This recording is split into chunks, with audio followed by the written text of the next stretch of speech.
Bonjour, bonjour, c'est Chronos. Bienvenue sur la caverne de l'oracle. Aujourd'hui, présentation d'un tarot. Alors, le Red Fairy Tarot, donc la fée rouge, on pourrait le traduire comme ça, tarot. Alors, je vous montre la boîte. La boîte fait le travail, achetée sur AliExpress. Voilà, donc je vous le présente incessamment sous peu. Tout d'abord, bienvenue sur la chaîne. N'hésitez pas, si vous arrivez, vous cliquez sur la petite cloche de notification, vous cliquez sur vous abonner et on fait la présentation tout de suite, maintenant. Voilà. Alors, j'ai reçu le jeu avec un petit livret en anglais. Euh, alors, en droit en vert, les significations sont dedans quand tout est en anglais. Après, c'est un tarot classique. Normalement, il respecte le Rider-Waite, donc il n'y a pas de problème. Voilà. Alors, pour les gens qui me suivent, fidèles au poste, oui, vous savez, je saute du coq à l'âne, j'aime bien. Merci d'être là tous les jours. Merci pour les petits pouces, les commentaires, etc., hein, voilà. Donc, on est à la maison. Voilà. On sort le popcorn et sans plus tarder, on va voyager dans le monde de la fée rouge, le Red Fairy Tarot. Alors, c'est un jeu pelliculé, bonne épaisseur de carte, arrière réversible, endroit envers possible, donc je valide. Tranche blanche, je valide. J'aime pas les tranches avec de la dorure, ça vieillit mal. Voilà, c'est juste pour ça. Après, la couleur me gêne pas, mais c'est juste que ça vieillit super mal. Pour tour blanc, donc du coup, le dessin est encadré. Moi, ça me convient plutôt bien. Vous allez remarquer que ce jeu ressemble un petit peu à l'univers de Game of Thrones. Voilà. Allez, on commence la carte du fou avec cet enfant qui part à l'aventure. Voilà. Dans les rues du Red Ferry. Le magicien. Donc vous remarquerez que c'est des photos qui ont été retravaillées. Donc elles sont toutes comme ça. L'univers est un peu sombre. Je vous ai dit, ça ressemble à Game of Thrones. Voilà. Donc là, vous voyez le type de personnage, le type de décor. On est en plein dedans. Alors, avec cette carte-là, c'est encore plus vrai. Vous voyez la carte de l'empereur. Donc là, on est sur les arcades majeures. J'ai hâte de faire un tirage avec. Alors, fin de vidéo, je vous fais un petit tirage. Les amoureux. Je trouve que l'énergie est plutôt sympa dans ce jeu. Il est un peu sombre, mais il n'est pas effrayant. La carte de la force, la carte de l'ermite, la roue de fortune, la justice, le pendu. Alors, cette carte-là est un peu étrange. Euh, il n'est pas vraiment pendu. En fait, pour qu'il soit pendu, il faudrait qu'il soit comme ça, à l'envers. Voilà. Donc du coup, c'est un petit peu marrant de voir cette carte comme ça. On se demande si c'est nous qui avons la tête à l'envers ou lui. Et pour le coup, on se sent un petit peu démuni. C'est ça la signification du pendu, hein, se sentir exposé. La carte de la mort ici, arcane sans nom à la 13, la tempérance. Alors là, c'est pareil, la tempérance, elle ressemble un peu au jugement. Vous voyez? Alors, moi ça va parce que je connais bien mes cartes, mais pour le coup, ça pourrait prêter un petit peu à confusion. Heureusement, c'est noté en bas. La carte du démon, elle est effrayante celle-ci. Elle me fait peur. Oui, oui, même à moi, elle me fait peur celle-ci. La carte de la tour, par contre, celle-ci, je la trouve vraiment superbe. Très très belle celle-ci. La carte de l'étoile, avec cette étoile qui peut-être réalisera vos vœux, hein, protection, objectif, avec cette carte étoile. La carte de la lune, superbe. Vous savez, hein, mon symbole, c'est le loup. Donc un petit clin d'œil à tous les petits loulous qui suivent mes vidéos. Voilà, et un gros bisou à tous. La carte du soleil, la carte du jugement. Alors là, ce qui est assez intéressant, c'est que sur le jugement, ils n'ont pas mis un ange, ils ont mis une sorte de jugement dernier.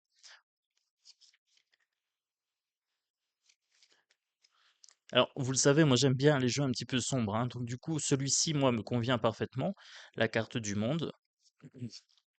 Et j'ai remarqué que vous étiez nombreux à aimer ce genre de jeu aussi. Voilà. Alors, l'as de bâton, avec ce ou ici. Le 2 de bâton, on commence à vouloir voyager, à regarder un peu plus loin. Le 3 de bâton, on franchit le pas. Le 4 de bâton, le foyer, on se sent à la maison, on se sent en sécurité. 5 de bâton, le conflit. 6 de bâton, la victoire. 7 de bâton, des nouvelles attaques, des nouvelles joutes verbales ici, hein, dans cette carte-là. Le 8 de bâton, quelque chose qui va vite. Donc là, d'habitude, on a des bâtons qui fusent, on a 8 bâtons. Et bien là, on a un archer. Voilà. Alors, c'est un parti pris, hein, je pense, pour rester dans l'univers un petit peu version Heroic Fantasy. Voilà.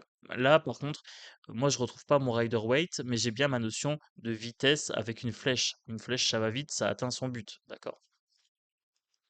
Le 9 de bâton, après s'être battu, eh bien, on a des blessures, on a des séquelles, on est épuisé, éreinté. Et le 10 de bâton, la charge de travail que l'on porte sur ses épaules, ici. Le page, nous avons un jeune homme.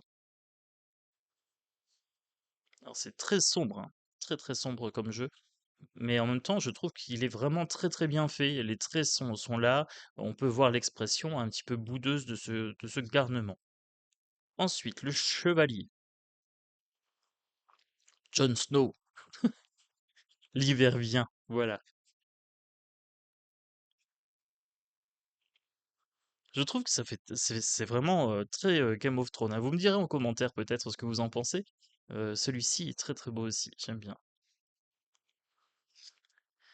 On passe sur les épées. Ah, ma famille préférée. Ça y est, les épées. L'as, le 2 avec le bandeau, le choix à faire.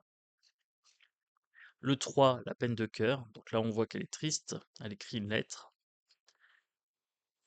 Le 4, on est sur une carte de repos, sur une carte d'immobilisme. Le 5, stratégie guerrière, tension. Alors celle-ci fait un petit peu de templière, je trouve, avec la croix. Le 6, on s'éloigne du danger. Le 7, fourberie. On vole ici, hein, vol et perte. Donc là, il est en train de voler quelque chose. Il est en train de voler les raisins qui sont ici. Alors, je regarde certaines cartes, c'est pas que on voit mal dessus, c'est que moi je vois à l'envers sur l'écran. Voilà, tout simplement. Donc moi j'ai besoin de voir les détails, hein. Vous savez, hein, j'ai besoin de m'imprégner de l'énergie de mes cartes. Le 9, cauchemar ici, hein. Voilà. Alors que le 8 d'épée, c'est un sentiment d'enfermement. Le 9, on est sur un cauchemar. Et le 10, la mort théâtrale, c'est la fin. Alors ici, ils ont décidé de ne pas faire euh, les 10 épées dans le corps, mais par contre, on voit que potentiellement, chaque soldat pourrait porter un coup. Vous voyez?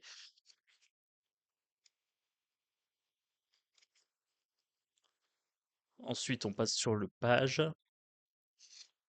le chevalier, la reine d'épée, une reine flamboyante ici, hein, très très belle, j'aime bien. Le roi. Donc ici, c'est bien ça. On a une sorte de roi mongol euh, avec la tenue un petit peu guerrière. Voilà. Donc là, changement de d'ethnie. Voilà, c'est le terme que je cherchais. L'as de coupe. Là, on a la version Saint Graal, hein, bien sûr, avec cette croix au milieu. Là, beaucoup de symboles dans ce jeu. Le 2 de coupe, nouvelle relation, amitié, amour. Le 3, la joie, les festivités, les retrouvailles. Le 4, on refuse une opportunité. Le 5, on pleure sur ce qu'on a perdu et on ne se rend pas compte qu'il nous reste 2 jarres de plaine. Le 6, oh, elle est trop choupie, celle-ci, elle est belle. C'est la nostalgie à l'enfant. Voilà, une nostalgie à l'enfance. Très très belle, waouh. Elle est ah, elle est belle, elle me touche droit au cœur, celle-ci. Alors, le 7, 7 de coupe, le choix à faire. Choix illusoire. Voilà, il y a des mauvais choix, des bons choix. Alors là, ils ont pas fait les 7 coupes avec l'illusion. Ils ont fait un chemin avec des flèches. Vous voyez? Alors, il y a des petites libertés comme ça avec le Rider-Waite, mais c'est pas dérangeant pour moi. Alors, 8 de coupe, on s'en va, on en a marre, on part, introspection, on quitte une situation qui ne nous convient pas. Le 9 de coupe, satisfaction émotionnelle ici. Et 10 de coupe, la famille avec l'arc-en-ciel, ici Rider-Waite respecté. Le page, là nous avons une demoiselle. Donc là, pour le coup, nous sommes sur des pages qui sont jeunes, ados ou enfants. Le chevalier, jeune adulte. La reine et le roi, personnes plus âgées, plus matures. Très très beau. Alors là, vous remarquerez, elles se font de la tête. Elles se regardent pas. Là, elles se regardent. Vous voyez, quand on fait un tirage, très très important de voir comment les cartes se positionnent entre elles. L'as de pentacle, nouvelle opportunité dans la matière. 2 de pentacle, équilibre, expertise. 3 de pentacle, travail collectif. 4 de pentacle, radinerie, avarice. 5 de pentacle, pauvreté. 6 de pentacle, générosité. 7 de pentacle, travail qui porte ses fruits sur la durée, le temps que ça pousse, que ça mature. 8 de pentacle, expertise, perfectionnisme, travail continu. 9 de pentacle, aisance financière avec l'oiseau ici. 10 de pentacle, héritage familial. Le page, une jeune fille. Un jeune homme plus âgé. Et ensuite, là, on passe carrément sur une reine africaine et un roi de pentacle. Alors le roi, il ressemble un petit peu à Confucius. Voilà. Je sais pas, je l'ai jamais croisé, mais c'est l'idée que je m'en fais. Alors, on mélange les cartes. Les cartes sont de bonne taille, donc ça passe bien en main. Moi, j'ai des grandes mains, mes mains sont pas tendues à fond. Donc, on est sur un format tarot classique. Ça c'est agréable. Voilà. Un tarot qui se mélange bien, c'est super agréable. Bonne qualité.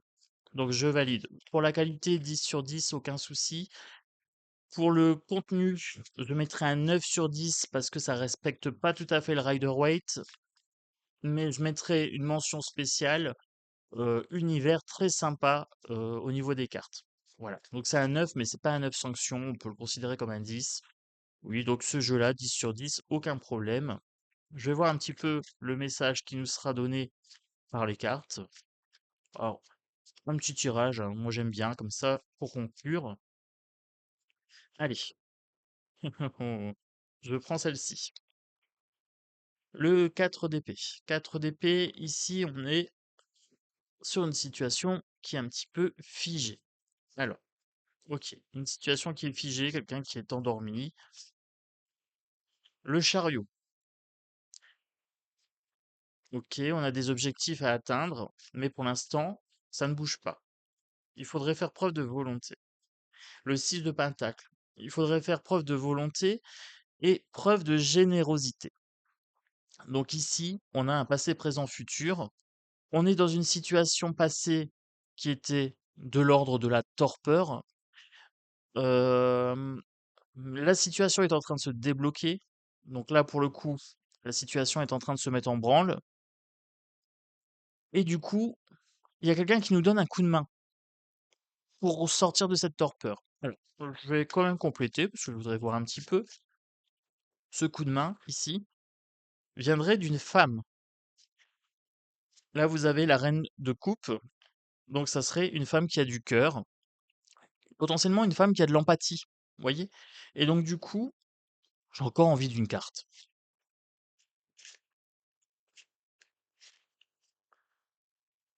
C'est une femme qui a pas beaucoup de moyens.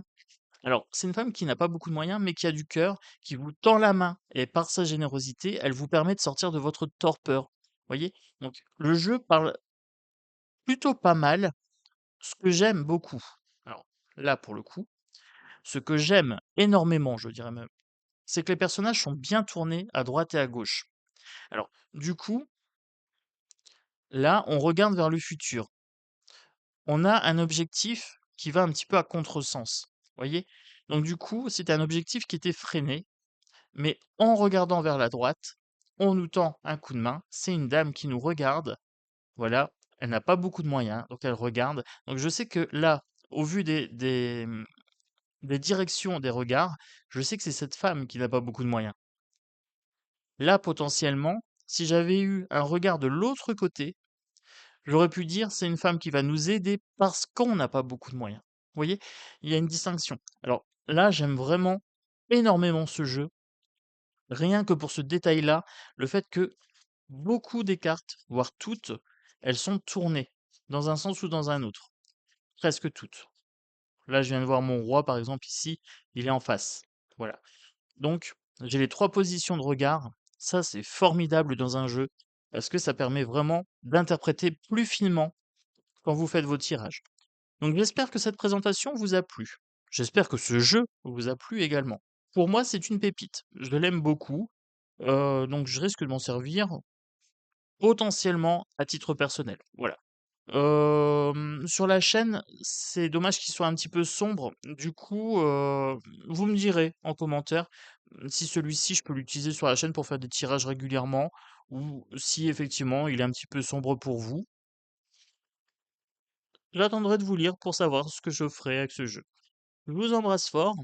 Je vous souhaite un très très bon week-end parce que c'est vendredi, c'est bientôt le brunch. Voilà. Je vous embrasse fort et je vous dis à bientôt sur la caverne de l'oracle. Ciao, ciao.